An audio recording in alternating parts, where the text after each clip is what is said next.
Okay, so today we will be listening to Ryan and Jimmy chapter 5 and 6. Again, please make sure that you are following along in your mini booklet, but I also want you to glance up at the computer screen to look at the pictures of the actual story that occurred. Ryan and Jimmy chapter 5.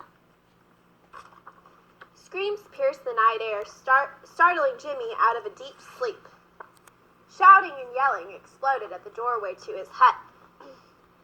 Outside, women and children were crying, and then the frightening smell of gunpowder filled Jimmy's nostrils and told him the worst was happening.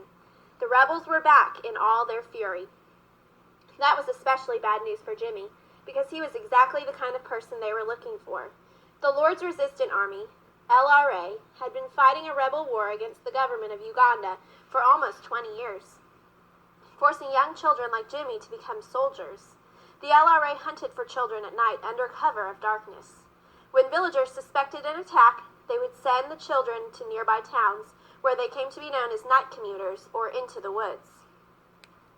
They would return to the village in the morning when the danger had passed in spite of these precautions. Many children were captured. If you were captured and managed to escape, the LRA would come after you again. But the second time, they wouldn't take you captive. They would kill you. Jimmy had already managed to avoid the rebels once during an earlier raid by hiding, and the rebels knew it. This time, if he was captured... These chilling thoughts raced through Jimmy's mind as he huddled in his hut with his cousins Daniel, James, Isaac, and Millie. He knew it was hopeless. The air was thick with fear. The rebels, though young, would show them no mercy. They needed new soldier recruits. Jimmy's greatest fear. The LRA was led by a strange, and many say crazy man named Joseph Kony. His philosophy is based on tribal mysticism and 10 commandments, but not the 10 commandments of the Bible. Kony's version includes beliefs such as witchcraft. Child soldiers are used by Kony to enforce his thinking. They are beaten, and worse if they don't obey. It is estimated to more than 20,000 children have been abducted by the LRA, whose soldiers are so brutal, they often force these children to kill their own parents. Jimmy had witnessed family and friends being abducted. He knew the rebels had something to do with his disappearance of his parents. He knew he wanted nothing to do with the barbaric LRA. Flashlight beams probed the inside of the hut. "Get up! Get up!" the soldiers shouted. Jimmy's heart pounded. There was nowhere to run. Resistance was pointless. Jimmy and his family members were unarmed and outnumbered. The soldiers tied Jimmy's hands together, then looped the rope behind his back and tied it to his cousin Isaac. The boys were marched out of the hut. Jimmy feared for his life and for that of his cousin, who was older than him. The LRA preferred for soldiers.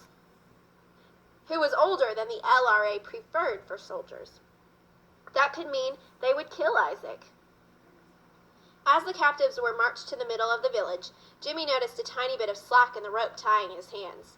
He wiggled his wrist and found he could twist it slightly. He wiggled it some more and got a bit more slack. He was able to sneak the knot up to his mouth. He chewed and pulled to loosen it. With a bit of luck, the rope would become slack enough for him to work on the knot with his hands. Wait a minute. Jimmy dropped his hands back down in front of him. Is this a trap? Are they getting me up so that when I escape, they can shoot me? What did it matter? It was his only chance. He looked over at Isaac, who seemed to understand his plan. To make sure, Jimmy looked down at the knot and wriggled his hand as if giving a demonstration. Isaac looked away. He looked away! Jimmy couldn't believe it. Had Isaac given up?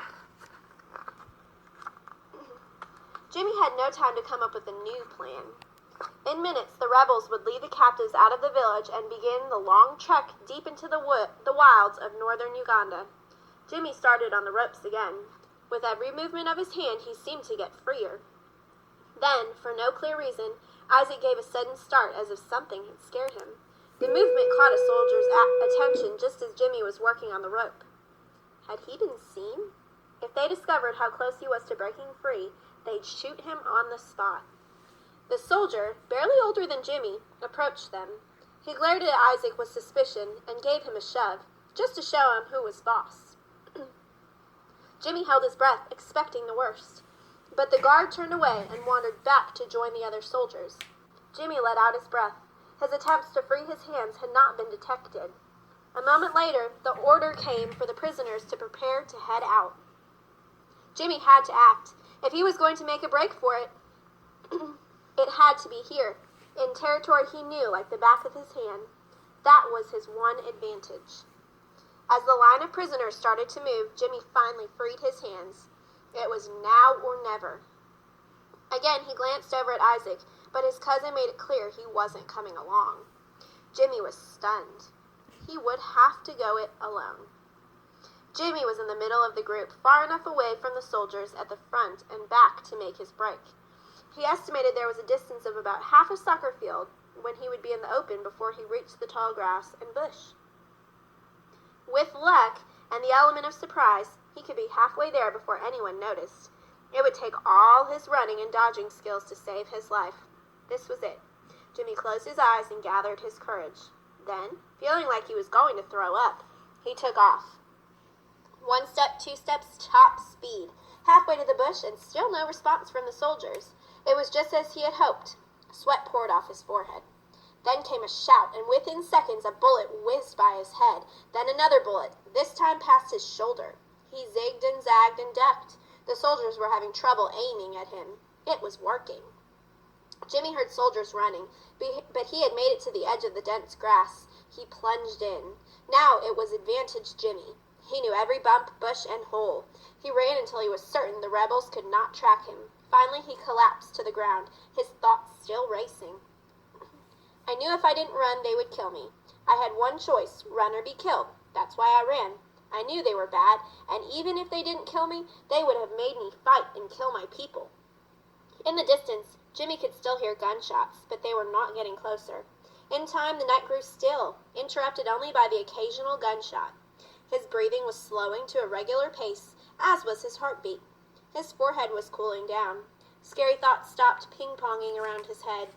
Lying beneath the huge, majestic African night sky usually made him feel so free, but not now. He felt trapped because his future was a huge question mark. What's next? In the distance, an orange glow appeared on the horizon. It grew brighter and brighter, and Jimmy realized what was happening. As they so often do, the rebels were burning the village to the ground, destroying the homes of his friends and family. They already had so little. Now they would have nothing. Jimmy had never felt so helpless.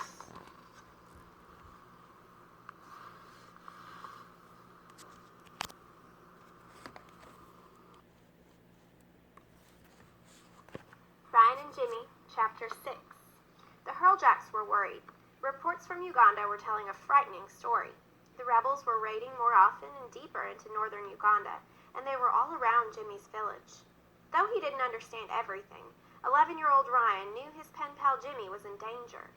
Late in June, a letter arrived from Jimmy confirming the rebel threat. We are not learning very well this term. The rebels make us afraid. Sometimes we miss school because of this. It was hard to understand in peaceful Kempville that a rebel army was disrupting school on the other side of the world, because normally life in Kentville was pretty quiet. But not lately. Not for Ryan Hurljack, anyway. Now, it wasn't just local schools and organizations that wanted Ryan to speak about as well. People were inviting him all over the world. He was traveling with his parents to places such as South Africa, Australia, and Japan for conferences where he was the center of attention, the keynote speaker. He appeared on the Oprah Winfrey Show. And the best part was that the money he was raising was going to build wells in many parts of Africa to make sure that the money went where it was supposed to. Ryan and his parents had set up the Ryan's Well Foundation. All through the summer and into the fall, the Hurljacks stayed in touch with people they had met in Uganda. They were eager for news about Jimmy. Then came a chilling email from a close friend, Tom Omak, a Ugandan who worked for CPAR. September through October was a very bad time. The LRA rebels attacked the sub-country and killed over 30 people. All the schools, including Ngolo Primary, have been closed. The news got worse. On October 25th, Tom continued, I visited Otwal, the area around Aguayo. We were told that Jimmy was abducted, but he managed to escape. However, 2 of his cousins were killed and another 2 were abducted, and then a sigh of relief. Tom had found Jimmy. He had lost everything, but he was alive, and Tom was trying to get Jimmy into boarding school in the town of Lyra. Tom succeeded, and the Hurljacks, relieved to know Jimmy was safe, decided to pay his school fees. His best chance, they felt, was to get an education. Boarding school was good for Jimmy. There was no water to fetch or chores to do. He could concentrate on his studies, and he did well. He lived at the school during the week and stayed with his Uncle Amos, or Tom Omak, on weekends. But bit by bit, the situation got worse as the rebels pushed nearer. Soon, even Lyra was no longer safe. Sometimes Jimmy and the other students had to leave the boarding school and sleep in the bush far away. The rebels didn't come every day, but when they did, they would stay for days, and the children had to stay in the bush until they finally left. Jimmy knew his situation was particularly bad. He had escaped the rebels twice, and they would make him pay. But in Canada, the Hurljacks were so worried that they started thinking seriously about bringing Jimmy to Canada. But how? Jimmy didn't have a birth certificate, let alone a passport. And even if they could get him a passport, they weren't sure he would be allowed into the country. Then, a bit of luck. Ryan was scheduled to speak at an international health conference in Vancouver in May 2003 on the importance of clean water in the developing countries. Maybe Jimmy could participate as a guest from Uganda. Finally, there was hope. It was time to break the news to Jimmy. Jimmy was shocked and excited. In the back of his mind, he had sometimes let himself think about visiting Ryan. But it always seemed impossible. Now he was going, all the way, to Canada. Jimmy didn't have a clue what he needed to do to get to Canada, but fortunately Tom Omak was there to guide him. The first step was to get Jimmy a passport and visa, which meant a trip to the capital city of Uganda, Kampala. It was a slow 4-hour drive to Kampala, a city of 2.5 million people. What a difference from Jimmy's village of 300. As they wound their way through the outskirts, Jimmy was amazed and overwhelmed by the hustle and bustle of the city. Tom set about making travel arrangements. At times he would leave Jimmy outside an office or business while he went inside. "Don't move," he would tell Jimmy, but he was wasting his words. Jimmy never budged. He was too scared to move. It was like he was cemented to the spot. In Kampala, everything was strange, even the language. Although this was the capital city of his own country, people spoke a different version of his language, which he didn't understand. Surrounded by thousands of people, Jimmy still felt very much alone. Tom realized he needed to do more than paperwork to get Jimmy ready to travel. He had to teach Jimmy how to look after himself, how to survive. No time like the present, he sent Jimmy into a store to buy some clothes for the trip. Jimmy managed, though. The clothes didn't fit or match, but it was a start. The biggest hurdle was getting the visa that would allow Jimmy to enter Canada. Tom knew there would be long lineups, so the two of them arrived at the visa office at 4 o'clock in the morning. They waited as the sun came up and all through the heat of the day, but still they didn't get into the office before it closed. The next morning, they went an hour earlier. Success. Just when all the arrangements were made and Jimmy was ready to leave, disaster struck. Jimmy would have to stop over in London, England, on his way to Canada. To do so, he would need something called a transit visa. Jimmy's stopover would last 16 hours, but a transit visa could only be issued for 12 hours. His application was denied. It looked as if Tom's work had been for nothing. The Hurljacks got on the case. They talked to the people in the Canadian Prime Minister's office who tried to help. They talked to people in the British High Commission in Ottawa. Everyone was sympathetic, but nothing worked. The departure time for Jimmy's flight to Canada drew closer and closer and passed. Jimmy's dream vanished. There would be no visa to Canada, no seeing Ryan again. Despondent, he made his way back to Lyra. But Ryan's parents were not ready to give up, nor was Tom Omak. Tom had to get a new visa for the trip, and now time was the enemy. The date of the conference, the reason for Jimmy's visit to Canada, was drawing closer. Finally, things started to fall into place. Because officials were familiar with the earlier visa problems, Jimmy got his transit visa.